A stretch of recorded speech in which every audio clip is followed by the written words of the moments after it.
I've been dying to speak to Deirdre, who is the safari manager at Tswalu, for some time.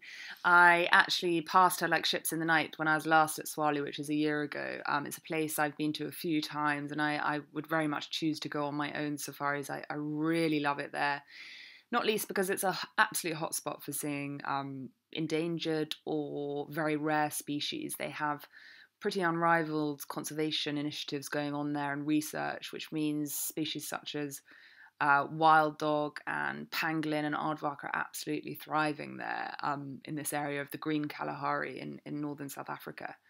It's a vast, vast area with a very, very small camp, making their footprint tiny, and also means that you just don't see any other people.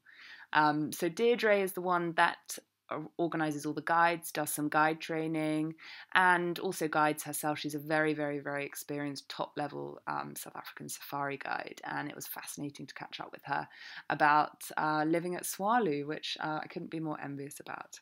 Here she is from Tswalu itself. Hi Deirdre, how are you? Hi Rose, I'm good, thanks, and you? Yeah, very good, very good.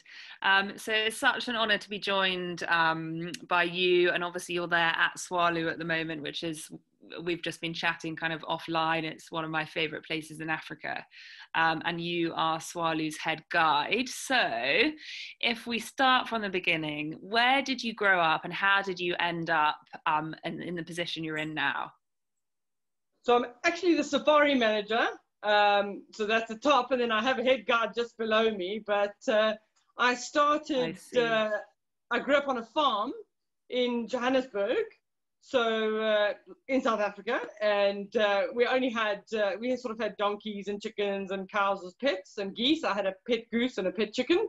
Amazing. And that's how I pretty much started. And then when I was in high school, I did volunteer work in the zoo. And that gave me exposure to a lot of different wildlife and different animals from different countries. And then as soon as I left school, I actually studied conservation as well. So got a sort of a more ecological background before becoming a guide.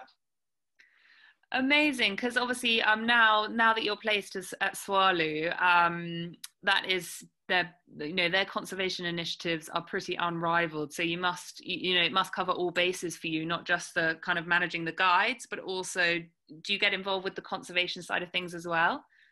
Yes, we're quite fortunate in that whenever there's something happening on the reserve, if we're off duty, or even sometimes with guests, we get involved in any of the conservation projects. We, with guests, can go and with the researchers out into the field and see what they're researching, whether it's pygmy falcons, Cape cobras, pangolin, aardvark, bat-eared foxes. We get opportunities with guests to go out with them. And then if there is anything in the background happening on the reserve where the guides are free and available, like the release of animals, we can do that. Or if something needs to be captured for whatever reason, we sometimes do get involved in that conservation part as well as in the research part. That's incredible. It's amazing. I think when guests get kind of up close to the conservation side of things, they realize what a kind of complicated and big job it is. It doesn't just kind of happen by itself. There's a huge team of people kind of making it work. And Tswalu is particularly good at that. So how did you end up as a safari manager at Tswalu? Had you been there a long time before? Did you come as a guide, or? So I've been here just over a year and a half, but I've been guiding for over 20 years. Wow. So I actually came in, I was specifically requested to drive a woman empowerment group. So they were looking for female guides. So I came in as a freelancer, and basically then it just turned into on and off coming back to Tswalu, and then eventually just, well, why don't you just work permanently as the safari manager? So yeah, from October of last year, it was pretty much the safari manager position. Since then. So then that's been running the team.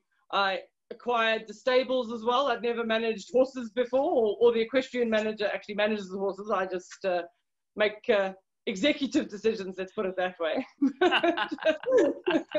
But I didn't think I'd acquire horses as well as part of my portfolio. That was definitely a new thing for me here. Yeah, exactly. But it's a lovely thing to have, because it's such a beautiful part of South Africa to ride in as well. So it's a big addition to Tswalu. Did being a woman, I mean, obviously you just mentioned that you know, a women's empowerment group wanted you to guide them, but generally, has it been hard to kind of, you're now at the top of the ladder, to make your way up there being a woman in quite a male dominated industry?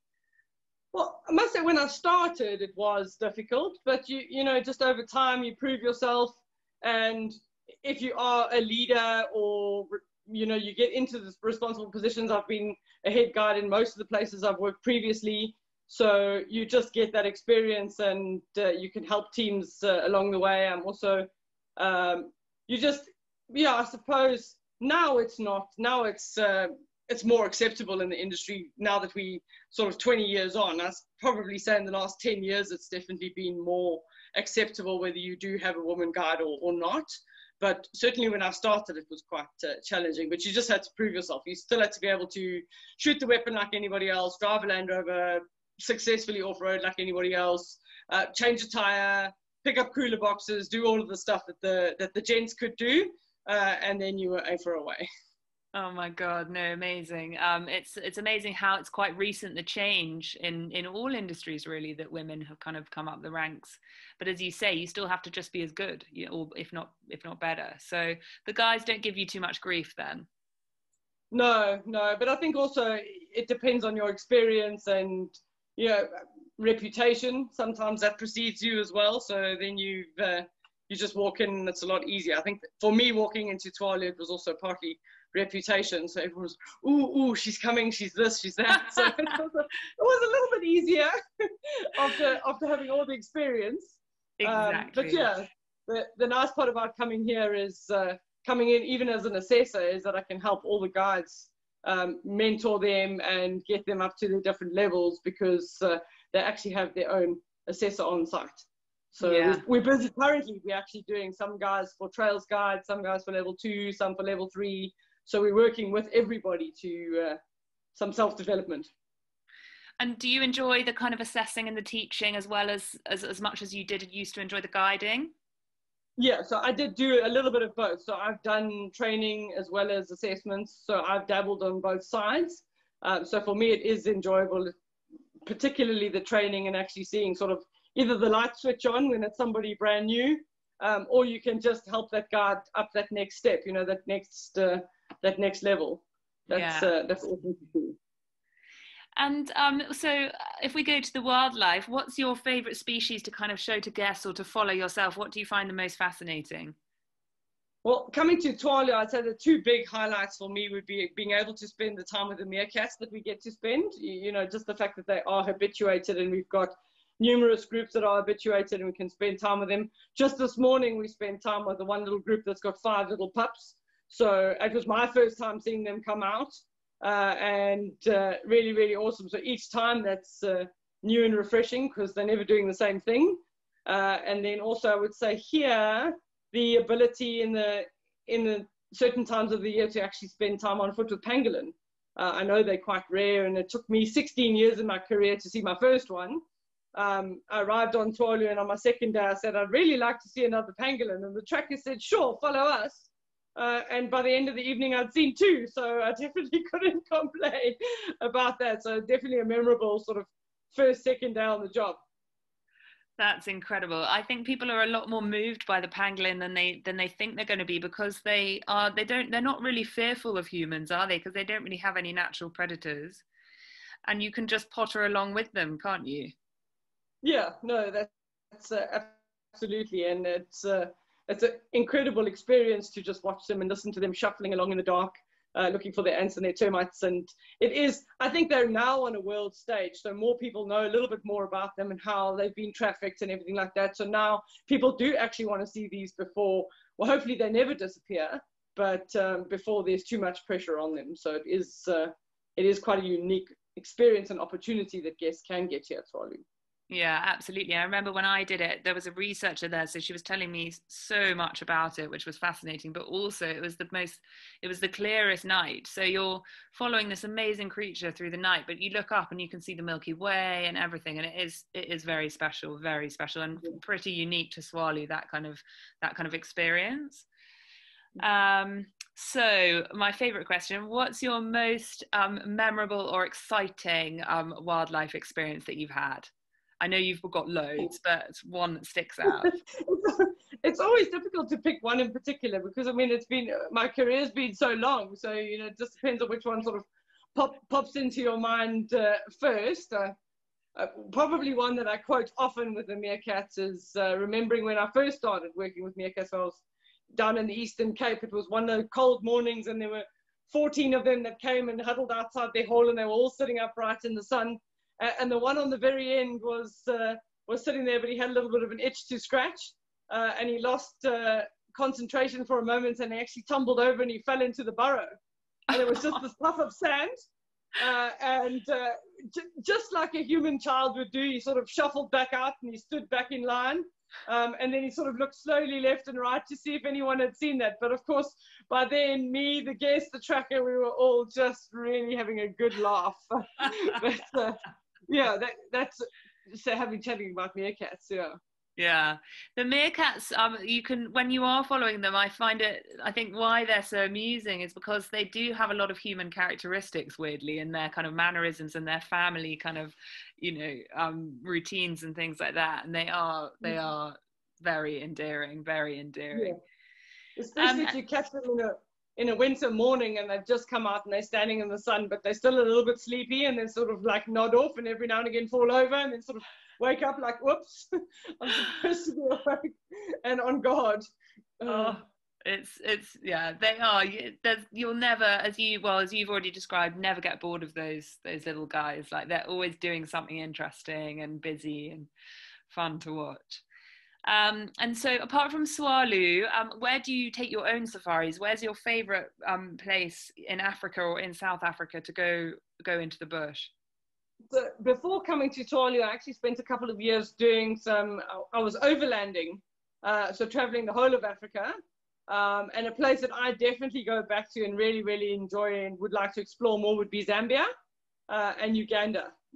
Definitely the two. I sort of had an absolutely amazing encounter with gorillas up in Uganda, and I'd definitely do that again. But just the parks in Zambia, I think that there's such untouched areas there that are just really, really awesome. So I definitely, and I enjoyed Botswana as well. So it's so difficult. I've been lucky enough to travel to many of the African countries that have got lots of wildlife and seen some of those things. So yeah, it's difficult to choose a favorite, but we toured Namibia, we toured Botswana. So they all got their different things that I'd go back for. Absolutely, and there's always something else. You'll never scratch the surface really with Africa. There's always another area, another place, another national park. Zambia is, as all my kind of clients and the listeners know, is my number one. So it's incredible. Your own bucket list, other parts of the world, other species. What is, apart from Africa, obviously the gorillas is a lot of people's bucket list, but you had an amazing experience with them. Is there any other species or areas you really want to go to? So definitely Antarctica, but that's on the bucket list. They're watching the brown bears in Alaska catching salmon. Yeah, that's up there. I still locally haven't seen a whale shark. So that would be a diving experience, either Mozambique or Mexico. Got to see a whale shark. Yeah, for sure. Yeah. That's incredible. Deirdre, you know that we have a sister company which deals with the Arctic and Antarctica. So just give us a call. Yes, please. We can help you. Oh, that's amazing. Thank you so much. That was fascinating. And I can't wait to get back to Tswalu. You guys are starting to see some guests coming through now? Yes, no, fortunately South Africa lifted their international travel bans and their red list and all of that. So we are seeing more and more guests coming through now. It seems like it's a shorter lead time though. Most people, I think we were very fortunate that a lot of the guests moved their bookings to 2021. So I think provided all goes well, we'll continue into successful next year. Successful. We've forgotten how to say the word because it's been such a poor year. Yeah. That's amazing. Thank you, Deirdre. I really appreciate that. And I will see you face to face when I'm next out of Tswalu.